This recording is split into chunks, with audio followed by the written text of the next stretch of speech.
Ta'lamuna ma a'lam la dhahiktum qalilan wa la bakaitum katsira. Kata Nabi Muhammad yang mengingatkan sahabat yang sedang tertawa tadi, kalau kalian tahu apa yang aku tahu, niscaya kalian akan sedikit tertawa dan banyak menangis. Akhirnya para sahabat nangis semua. Setelah mereka nangis, Nabi Muhammad oleh Allah diingatkan, lima tuqannitu ibadi, wahai Muhammad, kenapa engkau menjadikan hamba-hambaku itu merasa putus asa, keweden. Akhirnya Nabi Muhammad keluar, baru diingatkan, yo tertawa boleh, tapi jangan terlalu banyak. Semua itu ada waktunya, ada tempatnya. Dan yang sekarang perlu diingatkan betul, tertawa di dua tempat. Nomor satu, tertawa di rumah orang yang keseripahan. Tertawa di rumah orang yang bahasa Jawanya kepaten. Kita takziah, maka dihindari tertawa. Karena tertawa itu menunjukkan tidak ada empati kepada sahibul musibah. Kepada siapa? Sahibul musibah. Karena orang yang kena musibah gak mentolo kating guyu itu. Kadang-kadang nerimo tamu saja itu syarat tok. Coba iso gak terima tamu gitu, gak terima tamu. Lah kok tamu-tamunya malah cekikian. Nomor satu. Nomor dua, fil maqabir, di kuburan. Saya mesti sekarang ini lek mlebu kuburan, ya Rahman, ngempet ngamuk. Maka saya hindari kumpul-kumpul orang-orang yang kalau di kuburan ngakak-ngakak itu. Emosi. Ini di depan kita jenazah yang tidak menutup kemungkinan berikutnya adalah jatah kita, lah kok guyang-guyu. Ini kurang apa? Kurang adab, kurang adab. Kemudian, dan tidak jadi masalah ketika ada orang tertawa, ngobrol yang tidak penting, itu diingatkan, mas, ini kuburan, kafa bil mauti wa'idho, kematian itu pelajaran. Kematian itu apa? Pelajaran. Rasulullah memerintahkan kita untuk apa? Zikrul maut, mengingat kematian, supaya sedikit tertawa. Lah kok sekarang di depan kita jenazah kita malah tertawa. Kok sudah nampaknya serusak itu hati kita ini. Na'udzubillah min dzalik. Nomor satu, basmalah. Nomor dua, aku merasa heran kepada orang yang tahu tentang neraka kok masih bisa tertawa. Yang ketiga, ajaban liman aiqana bil qadari thumma nasiba, capek. Aku heran, ketiga, kepada orang yang ngerti tentang takdir, kenapa uripe ngoyo? Kenapa hidupnya apa? Nasib. Nasib itu artinya ta'ab, ta'iba, kesel. Kenapa harus capek? Kerja sampai nipu orang, buka toko mulai 4:30 subuh sampai 8:30 malam. Yo, semuanya tentu menyesuaikan ya. Belum tentu yang buka tokonya cepat itu aib, ya belum tentu. Cuma menyesuaikan lah. Diukur, dikira-kira mana yang pantas buat kita ini. Maka disebutkan dalam riwayat, orang yang paling jelek itu yang masuk pasarnya paling cepat, keluarnya paling telat. Orang yang paling buruk itu apa? Masuk pasarnya paling cepat, artinya kesannya ya, maaf, kemalan. Kemalan itu apa? Rakus. Dan keluarnya paling terakhir. Maka saya beberapa kali ketemu di Masjid Mustaqim. Semoga Allah kasih istiqomah buat beliau. Siapa namanya tadi? Bib? Yang menjelang zuhur sudah datang jam 11 kurang seperempat. Bahji. Subhanallah. Saya bukan sekali, dua kali lihat. Saya kalau habis pengajian, saya duduk di sana sambil nunggu anak pulang sekolah, itu 10:30, jam 11 kurang seperempat, paling telat jam 11 nyampe masjid. Padahal zuhurnya sekarang 12 kurang 10, sekitar itu. Saya tanya, Mbah, kok sudah sampai sini? Alah, wis tau ngrasakne tokone rame, saiki wayahe sepi, gawe ibadah ae. Nah, itu Masya Allah ya. Pak Nabil buka jam berapa? Jam 8, tutup setengah 5. Mudah-mudahan rezekinya lancar, amin. Segitu aja, gak usah ruwet-ruwet ya. Karena kalau rezekinya lancar insya Allah gak ngoyo sudah. Kita ini sak ngoyo-ngoyo nih ya pancet ya, netes tok gak gerujuk gak. Lawang ngoyo netes landah ini males ya. Bah tambah gak keduman blas kira-kira. Tapi ya subhanallah, ndak usah khawatir. Wa kulla syai'in khalaqnahu biqadar. Segala sesuatu itu Allah ciptakan dengan takaran yang pas. Gak usah bingung. Yang istrinya 1 ya rezekinya segitu, yang istrinya 2 ya cukup, yang 3 cukup, 4 cukup. Lah kalau 1 cukup, 4 cukup, kenapa ndak milih 4? Setuju?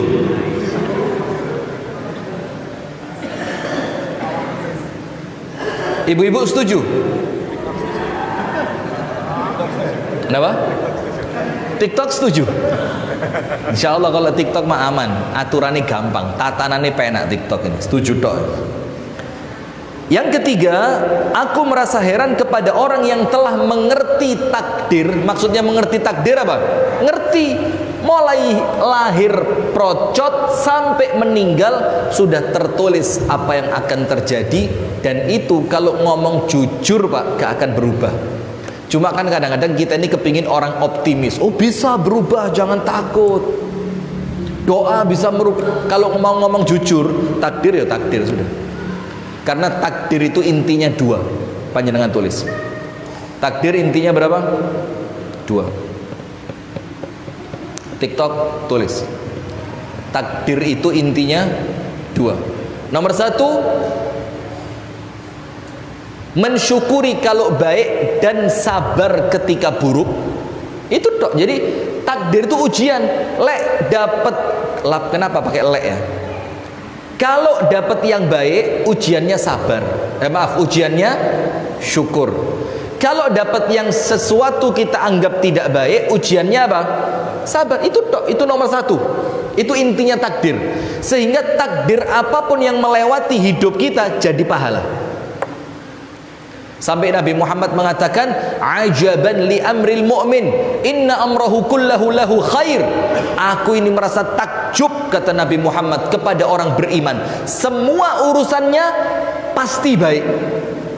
Kalau dapat kebaikan dia bersyukur jadi baik, dapat sesuatu yang tidak baik dia sabar, kesabarannya pun mendatangkan kebaikan. Itu nomor 1. Nomor 2, cincin saya bagus sudah. Ini sengaja saya kalau ngomong mesti nomor 1. Ini biar kelihatan. Dan biasanya kalau kelihatan gini moro-moro ada yang ngenyang. Ustadz dilepas berapa? Ini bukan cincinnya tapi siapa yang pakai. Kalau cincinnya aja lah paling ya 2 juta harganya. Tapi kalau ketika saya yang pakai ya bisa 24, 25 juta ini. Ngaco ya. Yang kedua, apa inti takdir yang kedua? Allah sebutkan dalam Al-Quran, likai la ta'sau ala ma fatakum wala tafrahu bima atakum. Supaya kalau dapat sesuatu tidak sombong. Karena dia mengatakan apa? Allah wis takdiri. Sehingga tidak apa? Tidak sombong. Dan kalau kehilangan sesuatu, tidak sampai berkecil hati. Daftar kedokteran keterima, alhamdulillah, memang takdir saya. Daftar kedokteran tidak keterima, tidak apa-apa, memang itu pilihan dari Allah. Itu tok loro iki tok Pak, takdir itu. Kalau mau ditambah 1, tambahannya apa? Husnudzon untuk masa depan yang membuahkan ikhtiar yang serius. Itu tambahan dari saya itu. Jadi husnudzon untuk masa depan sehingga membuahkan ikhtiar yang serius pada hari ini. Ya sih tok takdir itu. Tidak ada lain. Tidak ada urusan bisa berubah ndak. Lah kalau takdir ditetapkan berarti Allah zalim ya. Kita tidak punya kehendak untuk milih. Loh nanti tambah ruwet. Wes salah, percaya api-api. Pilihan Gusti Allah tidak mungkin salah. Itu yang ketiga. Kemudian yang keempat, ajaban liman aiqana bil mauti thumma amin. Aku merasa aneh, kata bapaknya yang nulis nasihat buat anak yatim tadi. Kepada siapa? Kepada orang yang yakin bakal mati. Kenapa merasa aman? Merasa aman di sini maksudnya apa? Merasa aman dari kematian, sehingga dia tidak takut melakukan dosa dan maksiat. Banyak orang tertipu, maghrur. Tertipu dengan apa? Usianya yang masih muda, tertipu dengan hasil laboratorium check up terakhir yang semuanya masih normal, tertipu dengan fisiknya yang masih kuat, lari sejauh 150 km. Ini lari dari kenyataan lagi ketok iki ya. Ini lari apa kabur ini? Masih kuat lari 5 kilo, 6 kilo, 7 kilo. Bahkan kalau jamaah pare ini masih kuat renang. Mana orangnya? Tidak usah guyu-guyu, panjenengan diguyu. Masih kuat renang. Pak Indra mana? La haula wala quwata illa billah. Jangan-jangan sepeda pancalan bengi-bengi Pak Indra ini. Masih kuat, fisiknya masih kuat untuk olah, itu tertipu. Maka dikatakan, aku merasa ajaib, merasa aneh, merasa heran kepada orang yang yakin bakal mati. Kenapa merasa aman dari kematian itu sampai pada akhirnya mereka berani melakukan kemaksiatan. Dan yang kelima, penutupnya apa? Asyhadu alla ilaha illallah wa asyhadu anna Muhammadan abduhu wa rasuluh. Yang diakhiri apa? Diawali basmalah, diakhiri dengan 2 kalimat thayyibah. Awalnya apa? Basmalah, akhirnya kalimat thayyibah. وحدثني أحمد بن حازم الغفاري حدثنا هنادة بنت مالك الشيبانية قالت سمعت صاحبي حماد بن الوليد الثقفي يقول سمعت جعفر ابن محمد يقول في قول الله تعالى وكان تحته كنز لهما قال سطران ونصف لم يتم الثالث عجبت للموقن بالرزق كيف يتعب وعجبت للموقن بالحساب كيف يغفل وعجبت للموقن بالموت كيف يفرح وقد قال الله تعالى وإن كان مثقال حبة من خردل أتينا بها وكفى بنا حاسبين وقالت وذكر أنها حفظ بصلاح أبيهما ولم يذكر منهما صلاح وكان بينهما وبين الأب الذي حفظ به 7 آباء وكان نساجا. Jadi bapaknya yang soleh itu pekerjaannya apa? Tukang tenun. Kalau bahasa gampangnya saiki tukang jahit. Siapa? Tukang jahit. Saya ingat di Alitkon ini, masuk ke gang sebelah utara situ. Siapa tukang jahit? Pak Muhammad. Orangnya baik, orangnya tawadhu, masya Allah. Mudah-mudahan sama Allah dirahmati, diampuni dosanya, Allah lapangkan kuburnya, amin ya rabbal alamin. Aktif ke masjid 5 waktu ya. Nah yang begitu-begitu itu loh Pak, lek meninggal lu sing dieling api-api. Nah maka itu penting kita ini membangun reputasi yang positif. Kenapa begitu? Ketika ada seorang hamba Allah yang meninggal, ada 3 orang yang menyaksikan, bersaksi atas kebaikannya, maka orang yang meninggal itu dijanjikan sama Allah tempatnya di mana? Surga. Tapi maksudnya hadis ini bukan cuma ada 3 orang yang ngomong yang meninggal itu orang baik, bukan cuma itu. Maksudnya apa? Kalau ada orang meninggal jangan lagi disebut jeleknya, sebutlah apa? Nah itu loh, kadang-kadang kita ini terlalu fokus sama teks, kita lupa konteksnya apa. Contoh, umat Islam nanti di akhir zaman terbagi berapa golongan? 73. Semuanya di neraka. Yang satu di surga. Siapa yang satu itu? Humma ana alaihi wa ashabi. Siapa yang satu kelompok tadi? Mereka adalah yang menyamaiku. Aku di sini siapa? Nabi Muhammad sallallahu alaihi wasallam, wa ashabi, dan menyamai sahabatku. Terakhir ini Pak, saling mengklaim jadi yang satu. Kita ini yang satu. Kenapa enggak sekali-sekali mikir, jangan-jangan kita termasuk yang 72 ini. Jangan-jangan kelompok itu yang satu. Supaya muncul apa? Semangat untuk muhasabah. Muncul semangat untuk introspeksi. Ada semangat untuk perbaikan. Kalau kita mengklaim yang satu ini kita terus, yuk akhirnya yang kita korek bukan kesalahan kita, tapi kesalahan orang. Maka bukan tugas kita menghisap manusia itu. Sementara tugas kita itu apa? Hasibu anfusakum qabla an tuhasabu wazinu a'malakum qabla an tuzanu. Hisaplah dirimu ketika masih di dunia sebelum nanti di akhirat kamu dihisap oleh Allah. Dan timbang-timbanglah amalanmu di dunia ini sebelum nanti kalian di akhirat ditimbang oleh Allah. Kalau nimbangnya di akhirat tidak ada tobat, tapi kalau hisab dan timbangannya kita awali semenjak di dunia, masih ada kesempatan untuk bertobat. Faham adik-adik?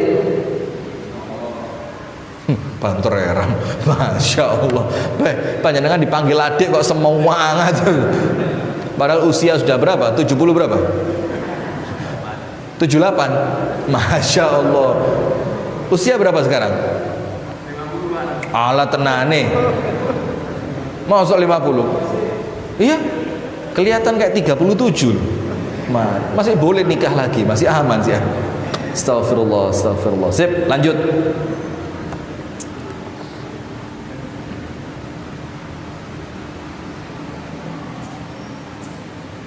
Jadi kerjaan bapaknya apa? Anak yatim tadi tukang jahit, tukang tenun, nasaj. Nasaj itu menenun dari benang menjadi kain. Disebutkan di sini, Sami'tu Ja'far ibn Muhammad yaqulu fi qaulillahi ta'ala. Aku mendengarkan Ja'far ibnu Muhammad, dia mengatakan ketika menafsirkan firman Allah Ta'ala, wa kana tahtahu kanzul lahuma. Di bawah tembok itu ada harta peninggalan milik kedua anak yatim. Apa katanya? Isi peninggalan itu satrani wa nisf walam yatim tsalitsu. Isi tulisannya cuma 2 baris separuh, gak jangkep telu. Walam yatim tsalitsu. Jadi tulisan tadi yang wasiatnya bapak untuk siapa? Anak yatim itu 2 baris. Bukan 2,5 baris. Tidak sempurna sampai berapa? 3. Kata-katanya begini. Ajibtu limuqini birrizqi kaifa yata'ab. Aku heran sama orang yang ngerti tentang rezeki, kenapa harus capek? Sampai Imam Ghazali bilang apa?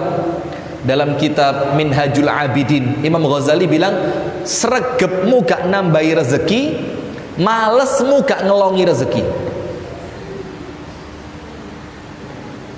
Hah? Besok turu kabeh wis. Iya. Tapi yo mantesno, Pak. Kalau panjenengan pantes dapat banyak, gak mungkin males. Kalau panjenengan memang gak pantes dapat banyak, yo takdir awalnya apa? Males. Jadi yo mantesno awak. Ada orang, Pak, gak kesel blas duwe wake. Iya ndak? Pak, iya. Nggak kesel ya apa meripati sampai abang ini. Pak Nanangin, Masya Allah. Ada orang tidak capek sama sekali, uangnya banyak. Yo, saya pernah dengar satu cerita mubalek di Kalimantan.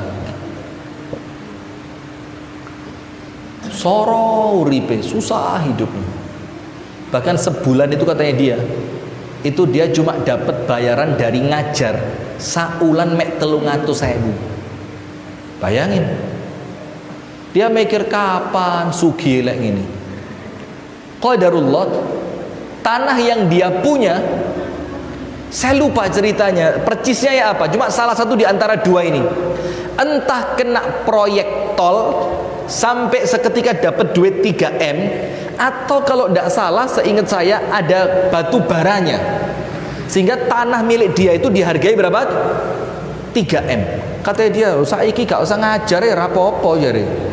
Sekarang mek jalan-jalan ke KL, kemudian Singapura, Thailand, kipas-kipas gini Pak, dan kipasnya bukan kipas gedek, kipasnya dolar, sambil gitu dia ceramah.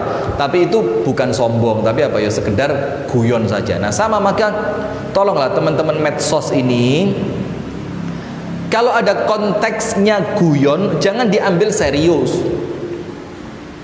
Kadang-kadang sekarang orang ngomong di medsos ini malah wedi, yang dihadapi audiensnya, mustami'nya, yang mendengarkan itu ngerti lek guyon, tapi karena masuk di live, di record segala macam, akhirnya sama orang digoreng. Gak usah keterlaluan lah, santai saja urip, gak usah nemen-nemen lah, pasti repot ngurusi urusannya orang lain. Sip.